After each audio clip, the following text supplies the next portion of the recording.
Assalamualaikum dan salam Ramadan. Buletin Ukas edisi tengah hari 24 April 2020 bersama saya, Lia Amira Anorigos. Berita utama. Kerajaan mengumumkan tempoh bagi pelaksanaan Perintah Kawalan Pergerakan PKP dilanjutkan sehingga 12 Mei 2020. Berucap dalam perutusan khas yang disiarkan secara langsung pada malam Khamis, Perdana Menteri Tan Sri Muhyiddin Yassin mengumumkan PKP Fasa 3 yang dijangka berakhir pada 28 April depan dilanjutkan dalam tempoh 2 minggu lagi. Sehubungan itu, saya ingin mengumumkan bahawa Perintah Kawalan Pergerakan PKP yang dijangka berakhir pada 28 April 2020 akan dilanjutkan untuk tempoh 2 minggu lagi, iaitu sehingga 12 Mei 2020. Sementara itu, Perdana Menteri memberitahu tempoh pelaksanaan PKP juga mungkin akan dilanjutkan lagi selepas ini. Jelas beliau, kerajaan akan menilai data-data terkini yang disediakan oleh Kementerian Kesihatan untuk menentukan langkah seterusnya. Saya tidak menolak juga kemungkinan bahawa PKP akan dilanjutkan lagi selepas ini. Dan ini bermakna saudara-saudari mungkin tidak boleh menyambut Hari Raya di kampung seperti biasa. Saudara-saudari masih tidak boleh bekerja kecuali bagi mereka yang bekerja dalam sektor yang dibenarkan. Perniagaan juga masih belum boleh dibuka sepenuhnya.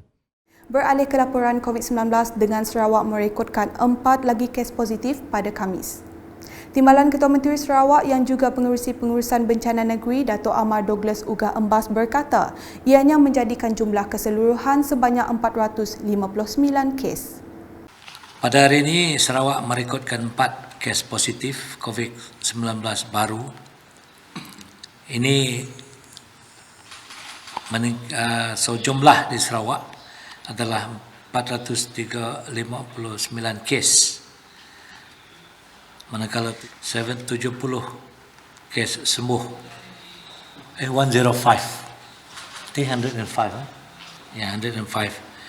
has been discharged from the hospital.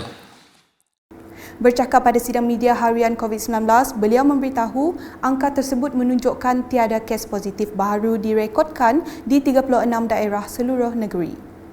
Bagi 4 kes tadi, 2 kes di Sibu, 1 kes di Bintulu dan 1 kes di Miri. Ini bermakna tidak ada kes dalam 36 lagi daerah di seluruh negeri Sarawak. Sementara itu, beliau juga menyatakan daerah Sibu dan Sarike telah dikategorikan sebagai hijau dan menjadikan jumlah daerah hijau adalah sebanyak 28. Manakala dalam sidang media sama, Dato' Abdul Karim Rahman Hamzah yang merupakan ahli jawatan kuasa pengurusan bencana negeri Sarawak memaklumkan peniaga makanan hanya dibenarkan menjual juadah semasa bulan Ramadan melalui e-Bazar Ramadan. Tegas beliau, urus niaga tersebut hanya dilakukan bermula dari jam 7 pagi hingga 7 petang sahaja. Peniaga hanya dibenarkan untuk menjual barangan makanan atas talian, iaitu melalui e-Bazar Ramadan. So you can only communicate, make your order, purchase through online. Sama ada melalui WhatsApp, sama ada melalui apps dan sebagainya, asalkan online. Beliau yang juga Menteri Pelancongan Kesenian dan Kebudayaan Sarawak memberitahu para peniaga perlu mendaftar untuk urus niaga melalui atas talian dengan memuat naik beberapa aplikasi. Peniaga-peniaga dan orang ramai yang ingin berdaftar untuk berurus niaga melalui jual beli di atas talian boleh memuat naik beberapa aplikasi yang telah disediakan seperti Healthy Services, GrabFood, Foodpanda, serta aplikasi-aplikasi pembekal-pembekal lain yang telah menyediakan perkhidmatan penghantaran ataupun rider. Laporan seterusnya mengenai misi agihan bantuan makanan Sarawakku Sayang. Di Dun Jepak, Menteri di Jabatan Ketua Menteri, Integriti dan Ombudsman Datuk Talib Zulkifli berkata, seramai 6,208 ketua isi rumah di kawasan berkenaan sudah menerima bantuan makanan Sarawakku Sayang. Setiap isi rumah menerima 10 kilo beras 2 kilo gula, 2 kilo minyak masak, dan beberapa jenis makanan lain. Keseluruhan bantuan makanan ialah sebanyak 62.08 tan beras, 12.04 tan gula, dan 12.04 tan minyak masak, dan beberapa jenis makanan asas lain seperti kopi, teh dan garam. Datuk Talib Zulkifli yang juga adun Jepak turut mengucapkan terima kasih kepada jabatan dan agensi kerajaan serta pertubuhan bukan kerajaan yang turut sama membantu dalam melancarkan pergerakan misi pengagihan bantuan makanan Sarawakku Sayang. Berikut pula di Bukit Danau. Kerajaan Sarawak menerusi Kementerian Pemodenan Pertanian, Tanah Adat dan Pembangunan Wilayah Sarawak dengan kerjasama Jabatan Pertanian Sarawak serta Pertubuhan Peladang Kawasan telah membeli lambakan hasil pertanian yang tidak dapat dijual secara borong daripada para petani. Adun Batu Danau Paulus Palu Gumbang berkata, pengagihan bantuan sayur-sayuran dan buah-buahan ini merupakan fasa kedua di kawasan berkenaan. Dan hari ini kita mengagihkan sekali lagi yang untuk fasa 2, iaitu 300 pak kepada mereka yang memerlukan. Jadi hari ini, pagi ini di Jalan Kubong ini kita mengagihkan 150 untuk kawasan-kawasan di rumah-rumah panjang yang berada di sekitar ini, dan kita juga ada mengagihkan di kawasan Bisaya, Lun Bawang dan juga kawasan Melayu. Sementara itu, bagi seorang penerima bantuan, Tuai Rumah Suring Awai dari Merasam Pandaruan merakamkan perhargaan kepada Kerajaan Sarawak dan Adun Batu Danau yang telah menyumbang sayur-sayuran dan buah-buahan serta penutup mulut dan hidung kepada masyarakat setempat. Aku boleh besar terima kasih ngagai WB Palu Gumbang kau dah boleh ngari ke perintah GPS boleh face mask tu ngagai kami di kawasan Peneluan, lalu pihak megang ngagai sayur buah-buahan ke beli ngagai kami orang kampung. Tuai Rumah Tegong Dajai dari Merutop turut senada dengan Suring Awai.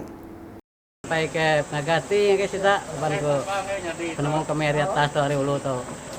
Karena mat pengawat sudah WB tu kami bisa macam-macam buah-buahan, ngumpul hidung nyak mulut tu. Tengkapung mulut hidung lah artinya tadi. Yang mereka puji, mereka saya terima kasih guys mata WB dah ngibun kami itu ambil ke semua orang bukai betul megak dan puisi bantu bekas kami. Seterusnya di Sibu. Masyarakat setempat amat berterima kasih kepada Persatuan Penanam Sayur Sibu dan Lembaga Pemasaran Pertanian Persekutuan FAMA atas sumbangan sayuran. Bagi Nur Azam Azizi Sulaiman, sumbangan berkenaan sekurang-kurangnya dapat menampung keperluan beliau ketika tempoh PKP.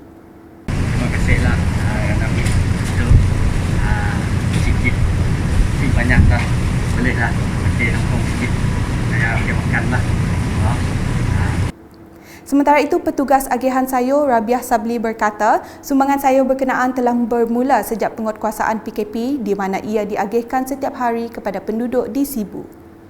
Sayur ini dibekal oleh FAMA sebagian Sibu setiap hari sejak PKP bermula sehingga hari ini ataupun mungkin hari seterusnya FAMA akan membekalkan kepada penduduk di sekitar yang datang mengambil sayur hari ini. Sebagai penutup edisi tengah hari, kami paparkan video khas Ramadan buat tontonan anda semua.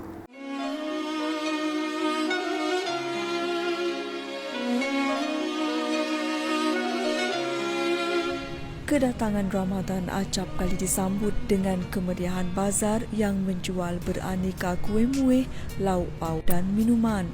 Kesesakan jalan raya ketika waktu puncak iaitu semasa masyarakat keluar membeli juadah berbuka adalah satu perkara biasa sepanjang bulan Ramadan. Tidak kurang meriah juga masjid yang dipenuhi umat Islam yang berlumba-lumba menunaikan ibadah tarawih dan tadarus. Namun tahun ini Ramadan Al-Mubarak disambut agak berbeza ekoran penularan wabak COVID-19 di seluruh dunia. Masyarakat digesa agar terus mematuhi perintah kawalan pergerakan bagi memutuskan rantaian jangkitan. Tiada kesesakan di bazar Ramadan mahu pergi kompleks beli belah seperti Ramadan yang lalu. Hanya tinggal masyarakat yang menaruh harapan agar keadaan kembali sedia kala. Bagi Barisan Hadapan Negara, meskipun menyambut Ramadan yang berbeza, mereka akan terus berbakti tanpa mengira penat lelah memerangi COVID-19. Namun apa yang kita harapkan Ramadan yang berbeza ini, walaupun tanpa hiruk pikuk bazar Ramadan dan tanpa kemeriahan anak-anak di masjid, keberkatan Ramadan dan rahmatnya akan terus dicari. Harapan kita kepada umat Islam di seluruh dunia, semoga beroleh keampunan dan kemanisan beribadah.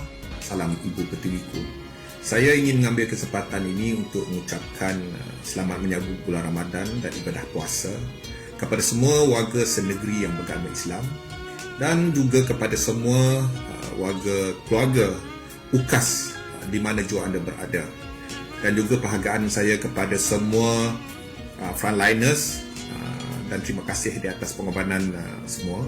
Dan saya berharap dalam bulan puasa ini ketika kita sedang menghadapi cabaran perintah kawalan pergerakan, saya yakin dia tidak akan menghalang kita untuk beribadah dan semoga ibadah kita dan kehidupan kita akan sentiasa dirahmati Allah dengan kasih sayang dan perlindungannya.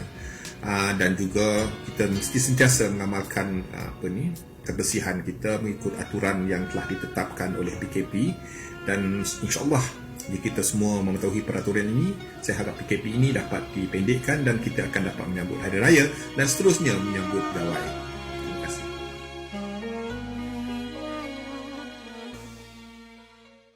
Sekian bersama saya Lia Amira dan kru penerbitan. Selamat menunaikan ibadah Ramadan buat seluruh umat Islam. Dapatkan berita terkini Sarawak setiap hari dengan melayari ukas.sarawak.gov.my atau di Facebook, Instagram, Twitter dan saluran YouTube Buletin UKAS. Salam UKAS.